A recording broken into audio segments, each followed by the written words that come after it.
The name is Bearl Moses. I'm from Madison Heights, Michigan. And what is your line? What is it that you I specialize in? started out in the early 80s doing nothing but Roseville pottery. As the years went by, I branched out into Waller and Rookwood, and now it's European potteries as well, and various and sundry other kinds of collectibles.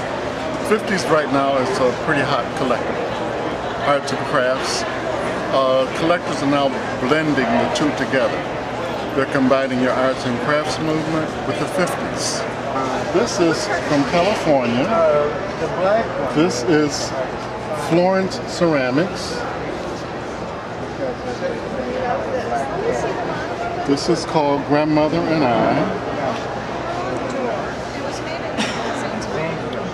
And this has a retail value of $3,000. European pottery is now on the increase. You now have to know about European pottery. That is a big part of the market now. You have stuff like Limoges. You have Moorcroft pottery. That is on the increase now. All of your European potteries are becoming highly collectible, along with what the American market once garnered completely. European potteries, Bach Beers, all of those potteries are highly collectible. If you pay, say, $100 for something, you get a chip or hairline in it, it's worth about $20, $25. If you get a chip on the base of it, you get a chip here, it doesn't detract that much from the original cost. So once you get chips around your rim, where it's so visible, then your cost plummets. So tell me a little bit about you. What did you do before you got into this? I was, believe it or not, I had nothing to do with collectibles. I was an associate analyst for General Motors Tech Center in Warren, Michigan. I was there for 11 years. I started doing this as a means of keeping my sanity on the weekends. I was only doing one-day shows. It got to a point where I was looking forward to Fridays and dreading Mondays. How many shows do you do a year? I started out doing approximately 40 to 45 out of 52 weeks. I'm down to 30, 35 out of 52 weeks. What do you do during the rest of the time? Do you do online stuff? No, I don't. I research online, but I don't sell anything online.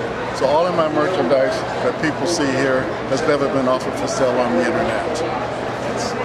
10% is doing shows, 90% is searching for merchandise. Even with today's market, with the way the economy is, you have to lower your standards for what is expected. And I've done that, but there's still a quota that must be met because you have the expense now. At one time, gas was not an expense, now it is. You have your booth rent that you have to pay. In this case, you have to pay for electricity. Another show that I did in Southwood, Michigan, the electricity was $55. You have hotel, and you have to eat out 3 times a day. That's all on the liability side of the business before you get into the assets part. Now, do you do this by yourself? All this packing and unpacking? No, I have help. His name is Ron Meadow. Okay. Yes.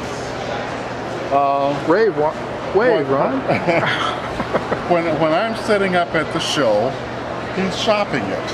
Okay. Because we have reached this point where, well, see, I have an artist background also, and we had a conflict.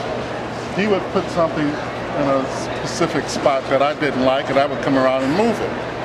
So we came upon this mutual arrangement where, let me set up the booth and you shop the show. So you killed a couple. You cut the Yes. conflict, and you got more done at the same Yes, time. There you yes, go. that's right. It takes about, with the two of us, it takes about 2 hours to pack and a half an hour to load the van. So how is business? I mean, what's happening? Right now, with the economy changing, it's like a seesaw.